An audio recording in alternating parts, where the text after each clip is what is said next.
we're going to talk about building confidence and our inner strengths and how our inner strengths, I suppose, have kind of got us to a confident place or perhaps are working on us getting to a confident place. Matthew, what do you think your inner strength is? The inner strength I'd love to have, but I unfortunately don't.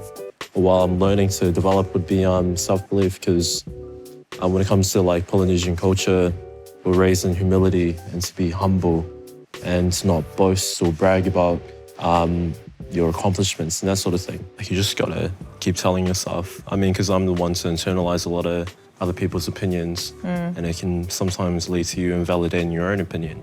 But just making sure that you're doing the right thing and believing in yourself, and also having people around you that will gas you up. Yeah.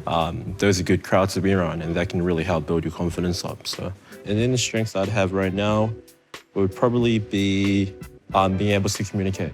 Communication is really helpful, man, because it can get rid of a lot of problems for you, and it can help you articulate yourself to other people so they can understand what you're going through. I'd probably say mine's empathy. As much of a strength as it is, it's a weakness as well. Oh, yeah. You take on everything. Yeah. Exactly. But that's okay, because it's you're helping other people, and being able to know that you're helping other people, just completely cancels out the weakness sometimes. That's awesome. Yeah. What about you, Christine? What's your inner strength? What makes you a baddie? I think my inner strength would be my resilience and my self-awareness. Because I know in myself that I can adapt to virtually almost anything that life throws at me. And with being self-aware, I know my limits and my capabilities. So if I put 2 and 2 together, I can adapt better because I know what my strengths and weaknesses are. How did those inner strengths make you confident? I know when to push myself to do better things that I know I'm capable of doing and accomplishing with 100% of my effort. At the end of the day, I can get through any kind of hurdle in my life because of that resilience. Yeah, it's come at me, life. Yeah, come on. Come on, give it to me. How do you think your empathy makes you feel confident? Being empathetic makes me reach out to a lot more people. Yeah, you've formed these really good, close connections with people. Bonds, yeah. It's also cool because I know that you'd probably create space for people that are feeling quite shy or something. So you being empathetic, you would understand, you look like you're having a bit of a hard time, I might just come and say what's up type of thing, and that, and then, so I love that about empathetic people. So yeah, that's cool. Matthew, how do you think being such a good communicator helps you feel confident? Being able to articulate yourself, I've come to realize can help dissolve conflicts. It's a weird way of being able to get everyone on the same page, even though they might have differing or conflicting ideas and opinions.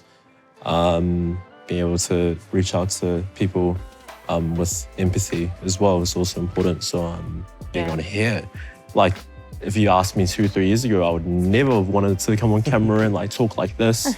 Because I used to be so shy, but I've come to accept myself, embrace what I'm good at. What is the advice you'd give your younger self in order to help find your inner strength? I can think of one straight away for me. I would literally just tell my younger self, you got to risk it to get the biscuit, baby. You just have to give things a go, and sometimes it's going to be scary, and sometimes it may not work out how you want it to, but in order to get anywhere, you just have to try it. What's the advice you'd give your younger self? I think it'd be something along the lines of lots of people will tell you can't, but you can. So go. I think I'd tell my younger self that you can't really grow if you're always comfortable. True. Girl, go out there, come on. You got to get uncomfortable before you're comfortable. Yeah. Oh, exactly. Wait, I'm going to have a one-liner for everyone. That's awesome. Charlie?